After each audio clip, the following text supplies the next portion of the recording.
Kur flasim për tregun dhe ekonominë izraelite, ne kemi pasur një marrëdhënie të intensifikuar me shtetin e Izraelit prej vitit 2022 si pasojë edhe të sulmit kibernetik. Pra ne kemi pasur, si thuash, politika e qeverisë shqiptare ka qenë për të intensifikuar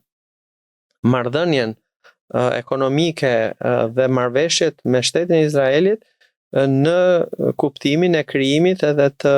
përmirësimit të aspektit forcimit të infrastrukturës kibernetike dhe mbrojtjes kundër sulmeve kibernetike, dhe për pasojë pjesë e këtyre marrëveshjeve është patjetër edhe pjesa e pasurit le themi investimeve të huaja nga shteti i Izraelit që ende janë në nivel të ulët, në mos gaboj janë rreth 20 milion euro që kanë regjistruar në vitin e kaluar, por ato po fillojnë të shtohen